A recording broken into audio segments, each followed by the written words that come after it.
ಶ್ರೀಪಾದರಾಜರ ಆರಾಧನೆಯ ಪರ್ವಕಾಲ. ಶ್ರೀಪಾದರಾಜರ ಬಗ್ಗೆ ಕೆಲವು ವಿಷಯಗಳನ್ನು, ಅವರ ಕೃತಿಗಳ ಬಗ್ಗೆ ಕೆಲವು ಚಿಂತನೆಗಳನ್ನು ಮಾಡಿ ನಾವು ನಮ್ಮ ಜೀವನವನ್ನು ಸಾರ್ಥಕಪಡಿಸಿಕೊಳ್ಳತಕ್ಕಂಥ ಸಮಯ. ಈ 3 ದಿನಗಳು ಆರಾಧನೆಯ ಸಂದರ್ಭದಲ್ಲಿ ಗುರುಗಳು ಬೃಂದಾವನಕ್ಕೆ ಪೂರ್ವಾರಾಧನೆ ಅಂತ ಹೇಳಿದರೆ ಗುರುಗಳನ್ನು ನಾವೆಲ್ಲ ವೈಭವದಿಂದ ಸ್ವಾಗತ ಮಾಡೋದು.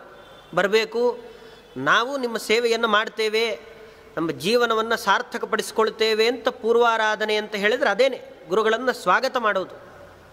ಮಧ್ಯಾರಾಧನೆಯ ದಿನ ಅವರು ಬೃಂದಾವನದಿಂದ ಬಹಿರ್ಮುಖರಾಗ್ತಾರೆ, ನಮ್ಮನ್ನೆಲ್ಲ ನೋಡ್ತಾರೆ.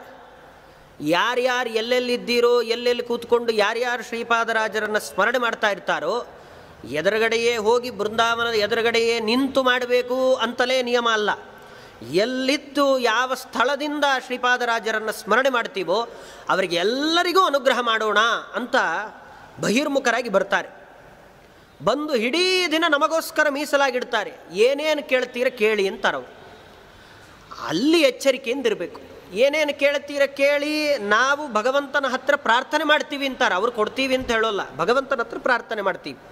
ಉನ್ನತ ಪ್ರಾರ್ಥಿತಾಶೇಷ ಸಂಸಾಧಕಂ ಅಂತ ಹೇಳುವ ಹಾಗೆ ದೊಡ್ಡ ದೊಡ್ಡ ಯತಿಗಳು ಮಾಡಿದ ಸ್ಮರಣೆ ನಾವೇನು ಕೇಳ್ತೀವೋ ಅವರು ಭಗವಂತನಲ್ಲೇ ಅದನ್ನು ಪ್ರಾರ್ಥನೆಯನ್ನಿಟ್ಟಾಗ ಭಗವಂತ ನಮಗೆ ಅಂಥ ಅನುಗ್ರಹವನ್ನು ಮಾಡೇ ಮಾಡ್ತಾನೆ. ಹಾಗಾಗಿ ಅವರು ಕೇಳ್ತಾರೆ. ಅವಾಗ ಏನು ಕೇಳಬೇಕು ಅನ್ನೋ ಎಚ್ಚರಿಕೆ ಅದು ನಮ್ಮಲ್ಲಿ ಇರಬೇಕು. ಅದು ನಮ್ಮಲ್ಲಿದ್ದರೆ ಆ ಒಂದು ದಿನ ಸಾರ್ಥಕಪಡಿಸ್ಕೊಳ್ಳಿಕ್ಕೆ ಸಾಧ್ಯ ಆಗುತ್ತೆ.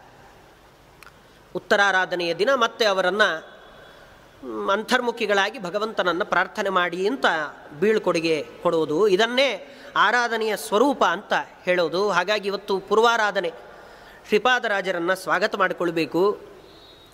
ಶ್ರೀಪಾದರಾಜರ ಬಗ್ಗೆ ನಾವೆಲ್ಲ ಮಾತಾಡ್ತೀವಿ ಅಂದರೆ ಅದು ದೊಡ್ಡ ತಪ್ಪಾಗುತ್ತೆ. ಯಾಕೆ, ಎಂಥ ವ್ಯಕ್ತಿತ್ವ ಶ್ರೀಪಾದರಾಜರನ್ನು ನಾವು ಹೇಳಲಿಕ್ಕಾದರೂ ಸಾಧ್ಯವಾ? ಅವರು ಏನು ಕಥೆ ನಮ್ಮಿಂದ ಸರ್ವಥಾ ಹೇಳಲಿಕ್ಕೆ ಸಾಧ್ಯ ಇಲ್ಲ. ಅವರು ಅವರ ಎಂಥ ದೊಡ್ಡ ವ್ಯಕ್ತಿಗಳು ಅನ್ನೋದು ಗೊತ್ತಾಗಬೇಕಾಗಿದ್ದರೆ ಅವರ ಕೃತಿಗಳನ್ನು ನೋಡಬೇಕು, ಅವರ ಶಿಷ್ಯ ಸಂಪತ್ತನ್ನು ನೋಡಬೇಕು, ಆವಾಗಲೇ ಸಾಧ್ಯ. ಶ್ರೀಪಾದರಾಜರು ರಚನೆ ಮಾಡಿದ ಕೃತಿಗಳು ಅಂದರೆ ವಾಗ್ವಜ್ರ, ಶ್ರೀಮನ್ ನ್ಯಾಯಸುಧಾಕ್ಕೆ ವ್ಯಾಖ್ಯಾನ ರೂಪವಾಗಿರೋದದು. ಅನೇಕ ವಿಷಯಗಳು, ಅದರಲ್ಲಿ ಬೇಕಾದಷ್ಟು ವಿಷಯಗಳನ್ನು ಸಂಗ್ರಹ ಮಾಡಿ ಕೊಟ್ಟಿದ್ದಾರೆ. ನಮ್ಮ ದೌರ್ಭಾಗ್ಯ, ನಾವು ಎಂಥವರು ಅಂದರೆ ಶಾಸ್ತ್ರವನ್ನು ಅಧ್ಯಯನ ಮಾಡಲಿಕ್ಕೆ ಹೋಗೋದಿಲ್ಲ. ಕನಿಷ್ಠ ಶಾಸ್ತ್ರವನ್ನು ರಕ್ಷಣೆಯಾದರೂ ಮಾಡಬೇಕಲ್ಲ, ಅದನ್ನೂ ಮಾಡ್ತಾ ಇಲ್ಲ ನಾವು. ಅಧ್ಯಯನ ಮಾಡೋದು ಆ ಕಡೆ, ರಕ್ಷಣೆ ಮಾಡೋದು ಅದೂ ಇಲ್ಲ. ಎಷ್ಟೋ ಜನ ಮನೆಗಳಲ್ಲಿ ಸರ್ವಮೂಲ ಗ್ರಂಥಗಳನ್ನಿಟ್ಟು ಪೂಜೆ ಆದರೂ ಮಾಡ್ತಿರ್ತಾರೆ ಪ್ರತಿನಿತ್ಯದಲ್ಲಿ. ಭಗವಂತ ಈ ಜನ್ಮದಲ್ಲಿ ಅಲ್ಲದೆ ಇದ್ದರೂ ಇನ್ನೊಂದು ಜನ್ಮದಲ್ಲಿ ಅದನ್ನು ಅಧ್ಯಯನ ಮಾಡಿ ಅದರ ಅರ್ಥಾನುಸಂಧಾನ ಬರುವ ರೀತಿಯಲ್ಲಿ ಅನುಗ್ರಹವನ್ನು ಮಾಡ್ತಾನೆ. ನಾವು ಎಲ್ಲೋ ಕೆಲವು ಗ್ರಂಥಗಳನ್ನು ಉಳಿಸ್ಕೊಂಡಿದ್ದೇವೆ ಅಷ್ಟೇ ಹೊರತು ಶ್ರೀಪಾದರಾಜರು ರಚನೆ ಮಾಡಿದ ಎಷ್ಟು ಗ್ರಂಥಗಳಿತ್ತು ಅನ್ನೋದು ನಮಗೆ ಗೊತ್ತಿಲ್ಲ. ಗೊತ್ತಿರುವ ಗ್ರಂಥವನ್ನು ಉಳಿಸ್ಕೊಳ್ಳುವ ಪ್ರಯತ್ನವನ್ನೇ ಮಾಡಲಿಲ್ಲ. ಅದರ ಪ್ರಶ್ನೆ ಮಾಡ್ತೀವಿ. ಶ್ರೀಪಾದರಾಜರು ಏನು ಕೃತಿಗಳನ್ನು ರಚನೆ ಮಾಡಿದ್ದಾರೆ, ಅದು ಒಂದೇನಾ, ವಾಗ್ವಜ್ರ ಮಾತ್ರನಾ ಅಂತ ಅವರ ಮೇಲೆ ಅನುಮಾನಗಳನ್ನು ವ್ಯಕ್ತಪಡಿಸ್ತೀವಿ ನಾವು. ಹೌದಾ, ಅವರು ಅಂಥ ದೊಡ್ಡ ವ್ಯಕ್ತಿತ್ವನ, ಏನು ಗ್ರಂಥಗಳು ಕಂಡ್ರೆ ನಾವು ಉಳಿಸ್ಕೊಳ್ಳಿಲ್ಲ ಅಂತ ನಮ್ಮ ಬಾಯಿಂದ ಬರೋದಿಲ್ಲ ಹೊರತು ನಮ್ಮ ಅನುಮಾನ ಏನಿದ್ರು ಅವ್ರು ರಚನೆ ಮಾಡಿದ್ರೋ ಇಲ್ವೋ ಅಂತ ನಾವೇ ಅನುಮಾನ ವ್ಯಕ್ತಪಡಿಸ್ತೀವಿ. ಇಂಥ ನಮ್ಮ ಬುದ್ಧಿ ಅಷ್ಟು ಕುಸಿದು ಹೋಗಿರುವಂಥ ಬುದ್ಧಿ. ಅದಕ್ಕೆ ವೇದವ್ಯಾಸ ದೇವರು ಭಾಗವತದಲ್ಲಿ ಇದನ್ನೇ ಹೇಳ್ತಾರೆ. ದುರ್ಮೇಧಾನ್ ಅಂತಾರೋ, ದುರ್ಮೇಧಾನ್, ಆ ಬುದ್ಧಿಶಕ್ತಿ ಏನಿದೆಯಲ್ಲ ಅದು ಪೂರ್ತಿ ಕಳ್ಕೊಂಡ್ಬಿಟ್ಟಿದ್ದಾರೆ ಇವರಿಗೆ. ಏನನ್ನೂ ಅಧ್ಯಯನ ಮಾಡಿ ತಲೆ ಒಳಗಡೆ ಗಟ್ಟಿಯಾಗಿ ಇಟ್ಟುಕೊಂಡು ಭಗವಂತನನ್ನು ಪ್ರತಿಪಾದನೆ ಮಾಡುವಂಥ ಶಕ್ತಿ ಪೂರ್ತಿ ಕಳ್ಕೊಂಡಿದ್ದಾರೆ. ಅದಕ್ಕೆ ಭಾಗವತ ರಚನೆ ಮಾಡ್ತೀನಿ ಅಂತ ಹೇಳಿದಾಗೆ ನಮ್ಮಲ್ಲೂ ಅಧ್ಯಯನ ಮಾಡ್ತಕ್ಕಂಥ ಶಕ್ತಿಯೂ ಕಮ್ಮಿಯಾಗಿದೆ. ಅದರ ಜೊತೆಗೆ ಗ್ರಂಥಗಳನ್ನಾದರೂ ರಕ್ಷಣೆ ಮಾಡಿ ಇಟ್ಕೊಂಡ್ರೆ ಯಾರಾದರೂ ಆಸಕ್ತಿ ಇರೋರು ನಾಳೆ ದಿನ ಅದನ್ನು ತೆಗೆದು ಅದನ್ನು ಅಧ್ಯಯನ ಮಾಡಿದರೆ ಅದರಿಂದ ಎಷ್ಟೆಲ್ಲ ಉಪಯೋಗ ಆಗುತ್ತೆ. ಅದನ್ನು ಮಾಡದೇ ಇದ್ದರೆ ಅದು ನಮ್ಮ ದೌರ್ಭಾಗ್ಯ. ಹೀಗೆ ಶ್ರೀಪಾದರಾಜರು ರಚನೆ ಮಾಡಿದ ಗ್ರಂಥಗಳು ಎಷ್ಟಿತ್ತು ಅನ್ನೋದು ಗೊತ್ತಿಲ್ಲ. ವಾಗ್ವಜ್ರ, ಅದರಿಂದ ಶ್ರೀಪಾದರಾಜರು ಆ ಹೆಸರೇ ಹೇಳುತ್ತೆ, ಹೇಗಿದ್ದರೂ ಅವರ ವ್ಯಕ್ತಿತ್ವ ಏನು ಅನ್ನೋದನ್ನು ಆ ಹೆಸರೇ ಸೂಚನೆ ಮಾಡುತ್ತೆ. ಅದಕ್ಕೆ ಶ್ರೀಪಾದರಾಜರ ಬಗ್ಗೆ ತಿಳ್ಕೊಳ್ಬೇಕು ಅನ್ನೋ ಆಸೆ ಇದ್ದರೆ ಅವರು ಒಬ್ಬರು ಶಿಷ್ಯರನ್ನು ನೋಡಿ ಸಾಕು ಅಂತ ಹೇಳ್ತಾರೆ. ಒಬ್ಬರು ಶಿಷ್ಯರನ್ನು ನೋಡಿ, ವ್ಯಾಸರಾಜರನ್ನು ನೋಡಿ, ಅವರು ತಯಾರಾದ ರೀತಿಯನ್ನು ನೋಡಿ, ಅವರು ಮಾಡಿದ ಸಾಮಾಜಿಕ ಕಾರ್ಯಗಳನ್ನು ನೋಡಿ, ಅವರ ಗ್ರಂಥಗಳನ್ನು ನೋಡಿ ಅವರ ಗುರುಗಳು ಏನು ಅನ್ನೋದು ಗೊತ್ತಾಗುತ್ತೆ. ಅವರ ಗುರುಗಳು ಎಂಥವರು ಅನ್ನೋದು ಅರ್ಥ ಆಗುತ್ತೆ. ಶ್ರೀಮತ್ ಟೀಕಾಕೃತ್ಪಾದರು ರಚನೆ ಮಾಡಿದಂಥ ಏನೆಲ್ಲ ನ್ಯಾಯಸುಧಾ ಇದೆ, ಆ ಗ್ರಂಥವನ್ನು ನಮಗೆ ಅಧ್ಯಯನ ಮಾಡಬೇಕಾದ್ರೆ ಆಚಾರ್ಯರ ಭಾಷ್ಯ, ಅದಕ್ಕಿರುವ ಶಕ್ತಿ ಅದು ಎಂಥದ್ದು ಅನ್ನೋದು ನಮಗೆ ಅವಾಗ ಅರ್ಥ ಆಗುತ್ತೆ. ನಾವೆಲ್ಲ ಈ ಗುರುಪರಂಪರೆಯಲ್ಲಿ ಏನೆಲ್ಲ ಮಹಾನುಭಾವರು ಬಂದಿದ್ದಾರೆ, ಅವರು ಬರೆದಿರುವ ವ್ಯಾಖ್ಯಾನಗಳನ್ನು ನೋಡಿಯೇನೆ ಟೀಕಾಕೃತ್ಪಾದರ ವಾಕ್ಯಗಳನ್ನು, ಶ್ರೀಮದ್ ಆಚಾರ್ಯರ ವಾಕ್ಯಗಳನ್ನು, ವೇದವ್ಯಾಸ ದೇವರ ಬ್ರಹ್ಮಸೂತ್ರವನ್ನು ಅರ್ಥ ಮಾಡ್ಕೊಳ್ಳಿಕ್ಕೆ ಸಾಧ್ಯವೇ ಹೊರತು, ಇಲ್ಲದೇ ಇದ್ದರೆ ಸಾಕ್ಷಾತ್ತಾಗಿ ಆಚಾರ್ಯರ ವಾಕ್ಯ ಆಗಲಿ ಟೀಕಾಕೃತ್ಪಾದರ ವಾಕ್ಯ ಆಗಲಿ ನಮ್ಮಂಥವರಿಗೆ ಅರ್ಥ ಆಗೋದೇ ಇಲ್ಲ. ಹಾಗಾಗಿ ನಾವು ಅವಶ್ಯವಾಗಿ ಏನೆಲ್ಲ ಗ್ರಂಥಗಳಿದೆ ಅದರ ರಕ್ಷಣೆಯನ್ನು ಮಾಡಲೇಬೇಕಾದದ್ದು ನಮ್ಮ ದೊಡ್ಡ ಕರ್ತವ್ಯ. ಕನಿಷ್ಠ ಗ್ರಂಥಗಳನ್ನಾದರೂ ರಕ್ಷಣೆ ಮಾಡಬೇಕು. ಅಧ್ಯಯನ ಮಾಡೋದು ಮಹಾ ತಾತ್ಪರ್ಯ, ಅದಿಲ್ಲ ಅಂತ ಸರ್ವತಾ ಹೇಳೋದಿಲ್ಲ. ಓದಬೇಕು, ಅದನ್ನು ಪಾಠ ಕೇಳಬೇಕು, ಇದೆಲ್ಲ ಸತ್ಯ.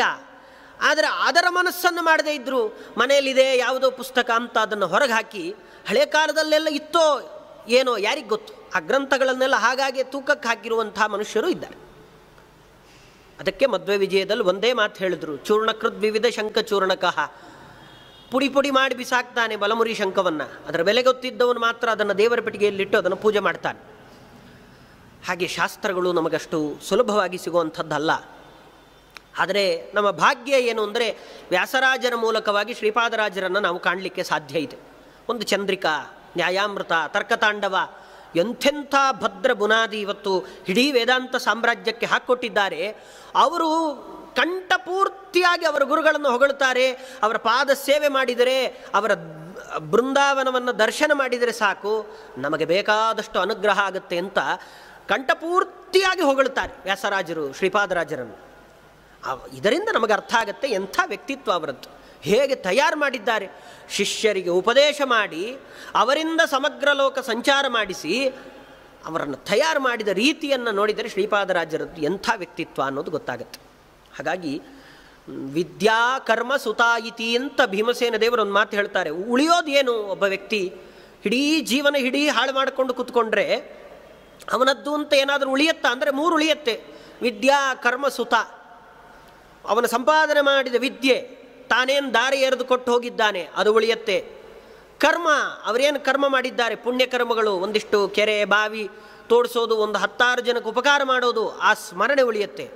ಸುತ, ಅವರ ಮಗ ತಂದೆ ಹೆಸರನ್ನು ಉಳಿಸಲಿಕ್ಕೆ ಸಾಧ್ಯ ಇದೆ. ಅವರನ್ನು ನೋಡಿದರೆ ಅವರ ತಂದೆ ನೆನಪಾಗಬೇಕು.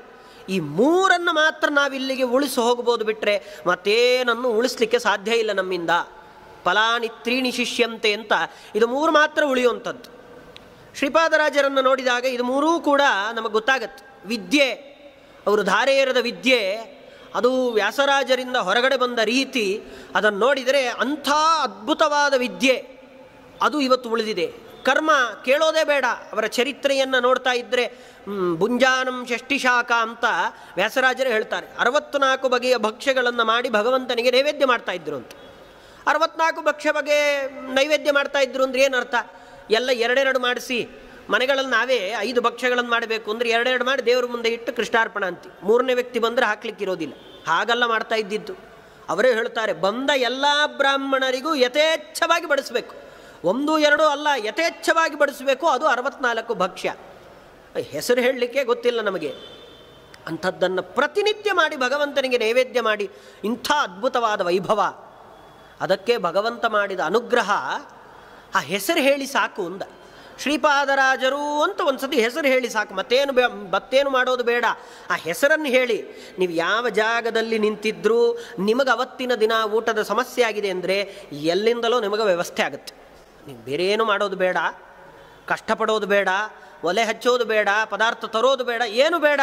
ನಿಂತಲ್ಲಿ ಶ್ರೀಪಾದರಾಜರ ಸ್ಮರಣೆ ಮಾಡಿದರೆ ಸಾಕು, ಎಂಥದ್ದೇ ಪರಿಸ್ಥಿತಿಯಲ್ಲಿರಿ ನಿಮಗದು ಸಿಗತ್ತೆ ಅಂತ. ಇದು ಎಲ್ಲರ ಅನುಭವಕ್ಕೆ ಬಂದಿರುವಂಥದ್ದು, ಅವರವರ ಅನುಭವಕ್ಕೆ ಖಂಡಿತವಾಗಲೂ ಬಂದಿರುವಂಥ ವಿಷಯ ಇದು.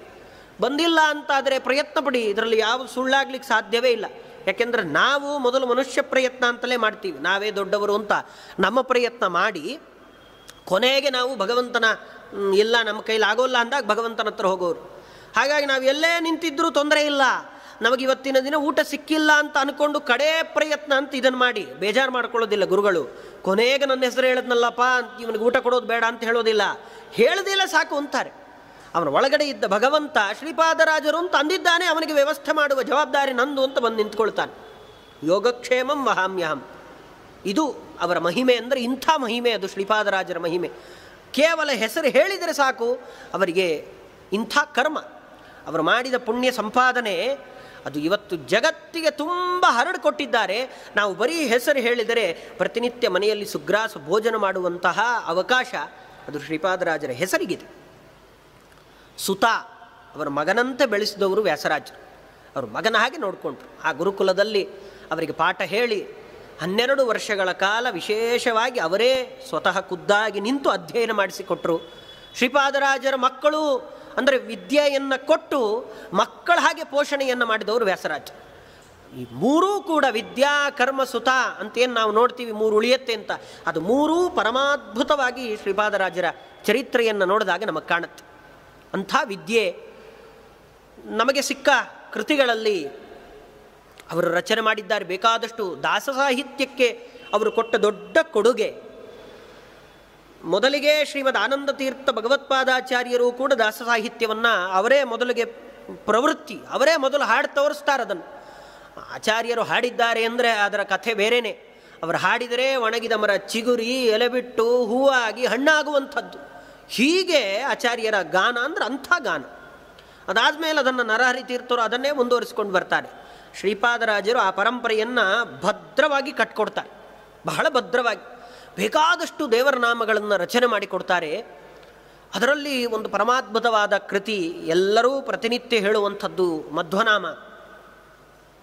ಕನ್ನಡದಲ್ಲಿ ವಾಯುಸ್ತುತಿಯೇ ಮತ್ತೇನೂ ಅಲ್ಲ ಅದು.